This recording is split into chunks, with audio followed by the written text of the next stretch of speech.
Let's do some medieval myth busting. Medieval swords were very often flexible, and don't believe anyone who tells you otherwise. Hi folks, Matt Easton here, Schola Gladiatoria. Now, I am fully aware that I have done 2 videos in the last month or so on this very topic. I'll link those below. One is about medieval swords being flexible and the other one's about Renaissance swords being flexible. Now, I think because those were relatively long videos, some of the headlines might have got missed. And yesterday I posted essentially a meme on the Schola Gladiatoria Facebook page, again link below, essentially making a joke of the fact that there are modern people going around today on the internets, on the interwebs. I don't know anyone who works in museums saying this, incidentally. I don't know anyone in the antiques trade like me who says this, because we all know that there are loads of these flexible medieval and Renaissance swords. It's just like a given, no one questions it. But for some reason, there is some kind of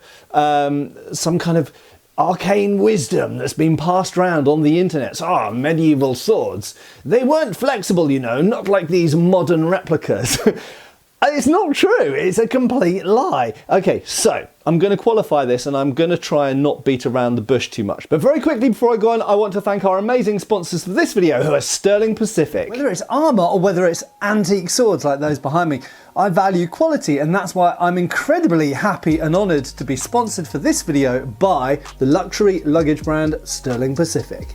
The tough, ridged body of the case itself is made of 50-52 aluminium, and the corners are reinforced with A380. It's an incredibly rugged and tough case, and the handles and the covering around there is made of finest Italian leather. Everything about this case is tough and rugged. In fact, the company Sterling Pacific have worked thoroughly with flyers and frequent flyers, pilots as well, to build a case that is truly, truly tough and suited to frequent travelling. Unlike most cases you'll find out there where there are lots of plastic parts, everything on here, which usually would be plastic on another case, the wheel housing, all of the hinges and securements for the handles, obviously the hinges and the locks, even the feet, everything on here has been replaced by really tough aluminium. And they specifically chose 2 wheels instead of 4, so it'd be more stable, wouldn't roll away. And these are really, really tough and strongly built wheels, built even to deal with European cobblestones, as well as nice flat floors inside airports. Obviously, I'm a lover of armour, and this is basically like modern armour for your valuables. You could have laptops, iPads, anything you want in there, and it will be super well protected.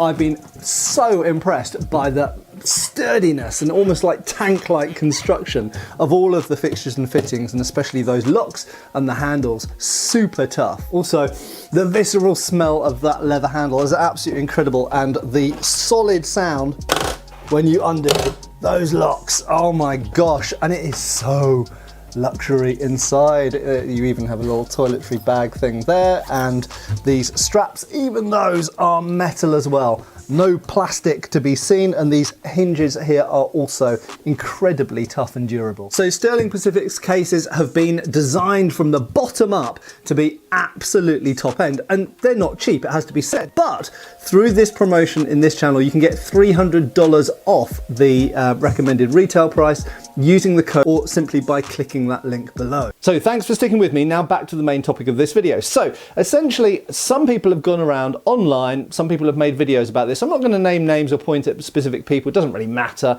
where fundamentally they've talked about the differences between historical steel types and modern steel types, and quite justifiably pointed out that a modern blade made of, you know, 1060, 1080, 1095, or any kind of, you know, 5160, 6150, whatever, EN45, doesn't matter what modern steel, those steels are chemically different from historical steels. That's absolutely true. Modern steels are more reliable, they've got things in them in different proportions which historical steel didn't have. Historical steel, depending where it comes from, it could be crucible steel, it could be made out of iron sand like in Japan, or it could be bloomery process, but it might have inclusions and imperfections in it. Yes, that's all a given. But we're only answering one question here. Were medieval and Renaissance swords springy? And the answer is generally yes. If not always, generally yes. Okay, so even if you don't watch the rest of this video, that's the basic answer here. Now, what's the evidence for that? three pieces of evidence really. One is written texts, one is artistic texts, and the final one is the actual surviving medieval swords. Now I'm actually going to lead with that last one first because that's the easiest way to demonstrate. Rather than debating about the chemical differences or differences in heat treatment between historical steels and modern steels, all you have to do is go to a museum, pick up a real medieval or Renaissance sword and flex it and spring it, and you'll see that they spring. Here's what I love. All right, grab it. See how much flex you have in there. These were remarkably flexible. We have some where if you hold it out straight, it'll actually bow a little bit on its own weight. Yeah. So obviously there are different, yielding points. There are different degrees of springiness in a blade in terms of how far you can spring it before it will stay bent. Okay, and that's a function of both the type of steel and the heat treatment. It can also be partly a function as well of the cross-sectional shape of the blade to some degree. Now, I also want to point out at this point, a lot of people are conflating stiffness with the ability to flex a blade. Okay, now this blade here, you can see it is a piece of 1080 that is heat treated and flexes and returns to true. However, if we made the cross section of this blade thicker, ergo stiffer, it would be far harder for me to bend it. But that doesn't mean that the material is any less flexible. It just means that I would need to apply more energy to the blade in order to flex it. Okay? Once again, so there are other people and me who have demonstrated this with swords. So recently I put a video up showing a whole bunch of rapiers and small swords showing they are flexible.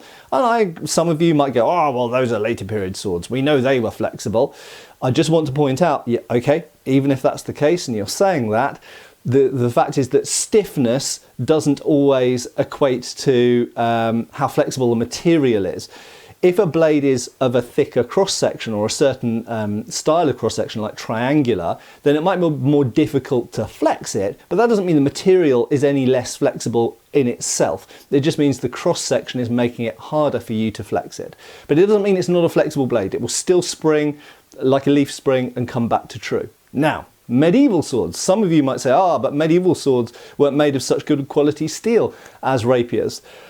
Well, there's medieval and there's medieval, isn't there? The fact is that Adam Savage in Tested, and I showed this in my previous video, but for those of you who missed it, here it is again. He clearly shows that there are medieval swords in the Metropolitan Museum of Art where he and the member of staff he's there filming with flex these blades. Now, one of those is one of the very famous Alexandria group of swords. This is an Oakshott Type 18C, and they are famously flexible. Everybody I know who's documented and handled those blades will attest to how flexible they are. Okay, they are thin. They're only about 4 millimeters at the base of the blade. They're really thin blades, so they're easy to flex. Now again, don't confuse the stiffness of the blade, which is a function of the cross section, with how flexible the material is. The fact is, the material is springy, okay? So it is made of springy tempered steel. And so are most other medieval swords that anyone has the courage or the stupidity to flex. And now I would say at this point, I don't recommend you go around museums or antique dealers and start flexing all their swords. But those of us who work in the industry, those of us who get to handle some of these things, sometimes you note by pure fact of handling them that they are springy. And I will tell you that all of the medieval swords that I have ever had any perception of their springiness have been springy. And I even was talking to someone recently who will go unnamed, who was handling a certain rather well-known Anglo-Saxon period sword. So we're talking about a 10th century sword. Okay, so it's from the 900s. And that has a springy blade. Okay, so don't just think that necessarily because a sword is later medieval or earlier medieval that it might be springy or not springy. It doesn't go like that. Now, it is fair to say there are some medieval swords which aren't springy, and that can be for a number of reasons.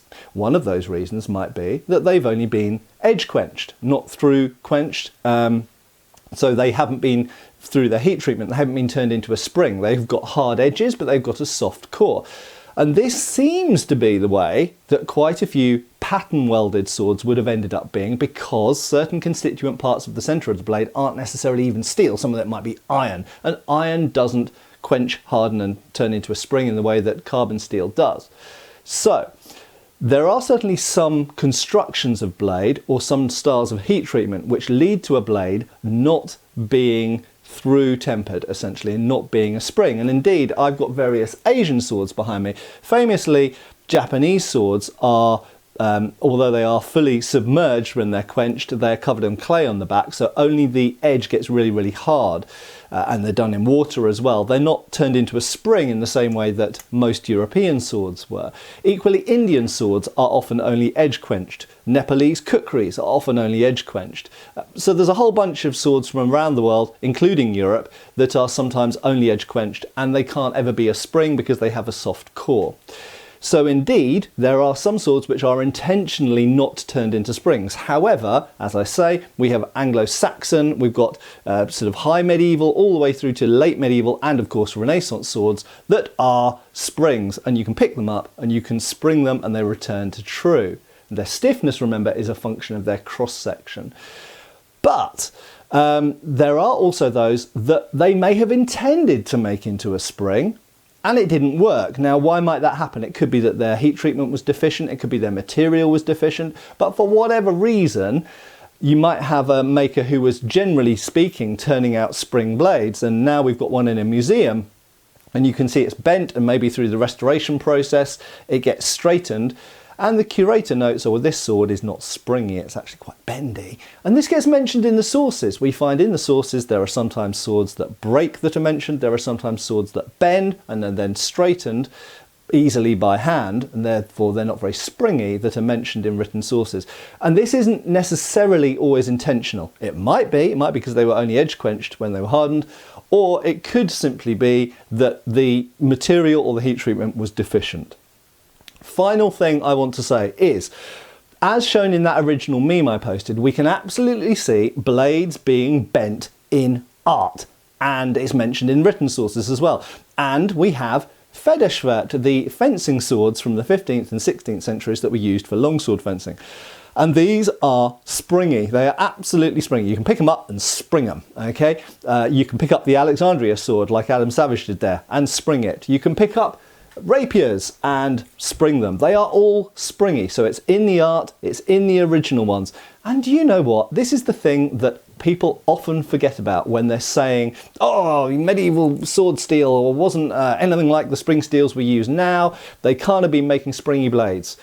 So how do you think they made thousands and thousands of crossbows with steel prods or bows on them? Like, medieval people had springs. Springs weren't some magical invention that sprung into existence in the, I don't know, what do you imagine, 17th century? It wasn't like that. They had springs. People knew how to make springs going all the way back to the Roman era. Okay, they had springs, they were used in early clocks. They had springs that were used in early firearms. They had springs that were used in crossbows and other mechanisms. All sorts of mechanical things used springs. Medieval people absolutely knew how to make a piece of carbon steel, quench it and then temper it and turn it into a spring. And they did it all the time. It wasn't some arcane lost, or not learned yet science. They absolutely did it. So, medieval swords, as far as everything I've seen, including handling lots of originals and watching people flex them, were usually springy, certainly in the late medieval period. It might be that in the earlier medieval period, less of them were springy.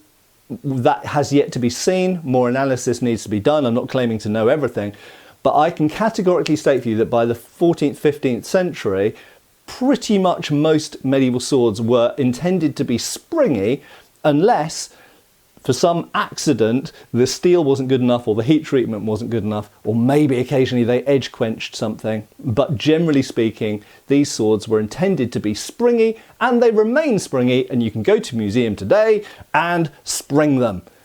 I hope that clears this matter up. Thanks a lot for watching, and thanks again to our sponsors for this video, and I hope I'll see you back on the channel really soon. Cheers, folks!